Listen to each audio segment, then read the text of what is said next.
Bonjour tout le monde, voilà la petite vidéo avant notre week-end. Alors vous avez déjà la correction d'exercices 11 et 12. Bon, regardez bien attentivement vu que selon les commentaires que j'ai faits, les fautes étaient différentes. Alors en premier lieu dans l'exercice 11, ici en tout premier lieu, vous aviez donc un calcul à faire avec un triangle qui faisait 5, 5, 5. Je rappelle qu'on ne peut pas faire Pythagore si on n'a pas un triangle rectangle. Donc à vous d'aller chercher le triangle rectangle. Il fallait normalement tracer la hauteur, ce qui faisait apparaître un triangle rectangle soit à droite, soit à gauche. Voilà pourquoi je l'assure, comme j'avais fait dans l'exercice 10. Chaque fois qu'on voit le triangle rectangle, assurez-le pour être plus sûr. Et du coup, ce côté-là, hypoténuse de mon triangle assuré fait 5. Le x, c'est ce que je cherche, la hauteur. Et ici, du coup, c'est 2,5, c'est la moitié du côté. Vous faites votre calcul avec la relation de Pythagore. On commence toujours par l'hypoténuse, par le plus grand côté. Et vous trouviez racine de 18,75 cm. Ensuite, on passe à la version formule, c'est-à-dire qu'on n'a plus de nombre. À la place du 5, nous avons un c.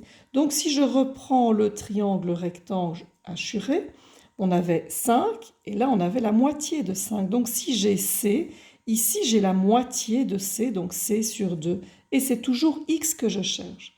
Je repars avec Pythagore, le plus grand côté c'est c carré égale x carré plus, et là je dois faire, j'ai peut-être fait un petit raccourci, je dois faire c demi au carré, ce qui fait c carré sur 4. Pour après calculer, nous allons isoler x. X carré reste à droite, c carré file à gauche avec un moins. Je dois effectuer à gauche. Pour pouvoir effectuer avec une fraction, je mets les deux sur le même dénominateur. 4c carré moins c carré, le tout sur 4, ce qui fait 3c carré sur 4 égale x carré. Implication, vu qu'on a terminé, et on met la grande racine carrée. Vu qu'on est avec du fois, un fois invisible, et une fraction, on peut sortir ce qu'il y a de sortable, entre guillemets, de la racine carrée. Donc le c carré peut sortir, devient c. Le 4 peut sortir, devient 2, mais il sort en dessous. Donc nous avons x égale c sur 2, et le racine de avec le 3 qui reste en dessous. Exercice 12, pareil. Je fais mon rectangle, 7, 3, on cherche la diagonale. Je recherche dans le dessin, dans le schéma, le triangle rectangle. Je l'ai assuré, c'est un des deux. Je peux donc faire mon calcul, x étant la plus grande longueur, l'hypoténuse. X carré égale 7 carré plus 3 carré, et vous trouviez x égale racine de 58 mètres. Je passe après à la formule. Je reprends mon triangle rectangle qui fait une longueur et une largeur, un angle droit, et je cherche x. Donc je dois faire, c'est parti, Pythagore, x au carré égale L au carré plus petit l au carré. Je ne sais pas effectuer, les termes ne sont pas semblables. Là, on avait des c carré, termes semblables, on a effectué. Ici, on est coincé. Donc, à implication directement, je fais la grande racine carrée.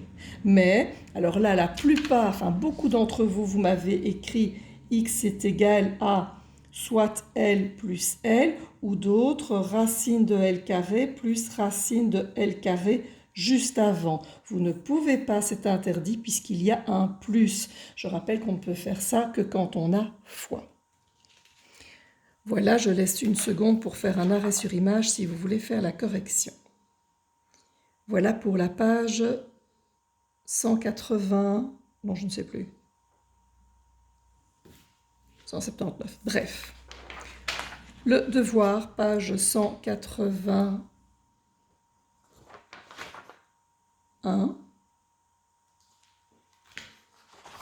C'est pas 180, c'est 183.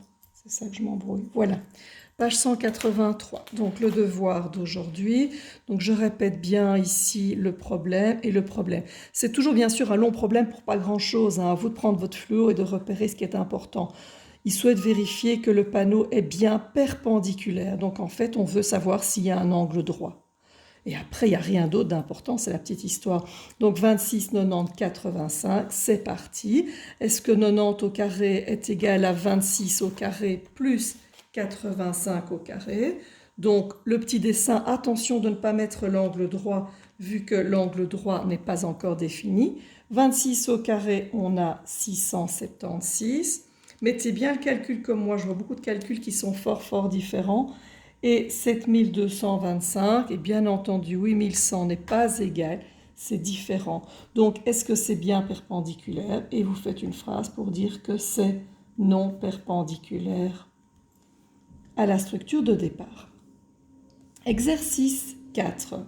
Alors, c'est une corde. J'ai remis un dessin chez certains. C'est donc une corde qui fait 13 nœuds. Si elle a 13 nœuds, ça veut dire que la corde a 12 espaces. Quand vous avez cette corde, l'énoncé était un petit peu bizarroïde. C'est parce que je connais l'exercice que ça m'a sauté plus aux yeux et j'aurais peut-être fait la même erreur que certains d'entre vous. L'idée, c'est de plier la corde pour faire un triangle. Donc, vous démarrez au nœud 0 et au 4e nœud, il fallait plier. Et puis au 8e nœud, il fallait plier. Et puis, on refermait le triangle. Donc, si je prends cette corde-là, elle a au total 13 nœuds. Là, il y a 2 nœuds superposés.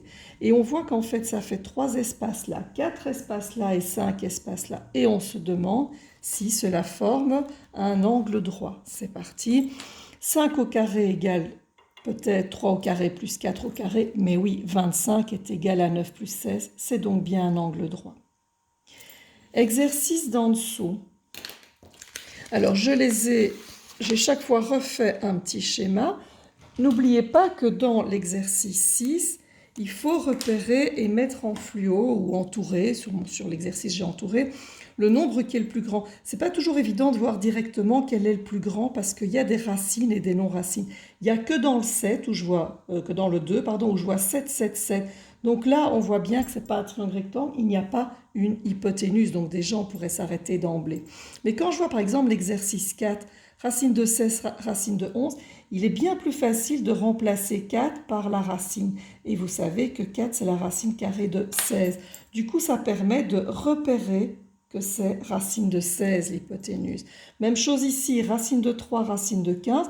Je vais faire rentrer le 2 dans la racine pour avoir racine de 12. Comme ça, je repère que c'est 15 qui serait le plus grand côté et l'hypoténuse éventuelle. Donc voilà, ça c'est une manière. Une autre manière, c'est de calculer et de se dire, ok, là c'est 7, là c'est 7, et racine de 98, c'est 8, quelque chose, donc du coup c'est le plus grand. Peu importe, tant que vous vous organisez bien.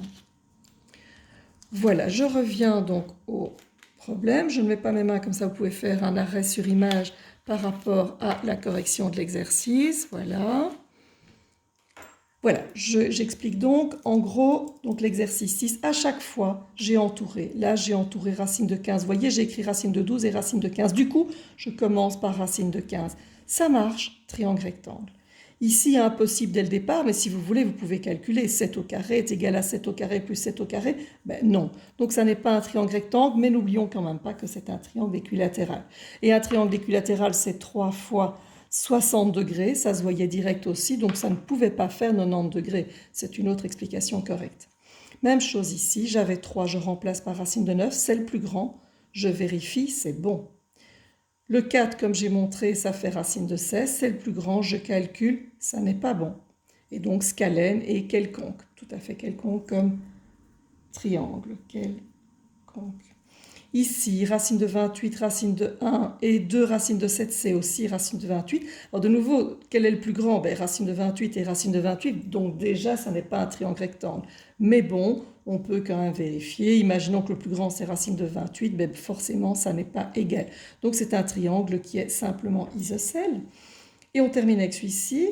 Donc racine de 98, est-ce qu'il y a plus grand? Je vérifie et oui, ici ça marche. Attention qu'il est rectangle par Pythagore, mais bien sûr qu'il est isocèle vu qu'on avait 2 fois 7 sur le dessin. Voilà pour la page 183. La page 184 va être passée. La 185 également, vous pouvez la barrer. Et enfin, toute cette partie-là et la 186. Nous arrivons donc à la page 187, qui sera comme devoir pour lundi. Donc, activité, enfin comme premier devoir pour lundi. Donc, activité, vous avez des points à placer. J'ai déjà mis le point A et B pour vous expliquer. Il faut chaque fois mesurer la longueur du point A jusqu'au trésor. Quand c'est simplement horizontal ou vertical, il suffit de compter. Je vois que ici j'étais à moins 6, Donc ça me fait 6 et encore 7, 8, 9, 10. Donc ça me fait 6 et 4, ça me ferait 10. Vous ferez le raisonnement en dessous. Mais quand vous avez par exemple le B c'est une longueur en oblique pour aller jusqu'au trésor. À ce moment-là, cherchez-moi un triangle rectangle. Moi j'ai tracé celui-là. Et le triangle rectangle, on connaît la longueur d'en bas. Il suffit de compter les carrés. On connaît cette longueur-là, il suffit de compter les carrés. Vous pouvez faire un petit schéma sur le côté, hein, par exemple. Hop, hop, voilà. Et je compte 1, 2, 3, 4, 5 en bas, 2 là. Et on cherche la distance de B à T. Et vous faites votre calcul. Je me suis trompée, ce n'était pas le B. En fait, je me suis complètement trompée, c'est un exemple. Donc, ce n'est pas du tout B, parce que B, c'était ici en dessous. J'ai fait le moins 1, 1, donc il n'existe pas. Bon, ben voilà, on va l'appeler X pour un exemple. Comme ça, voilà, bon, je peux vous le faire du coup. Donc, X pour l'exemple, la longueur de X à T, donc cette longueur-là, eh bien, je fais, ça je ne connais pas cette longueur, donc ça me fait X au carré Pythagore, égale à 5 au carré plus 2 au carré.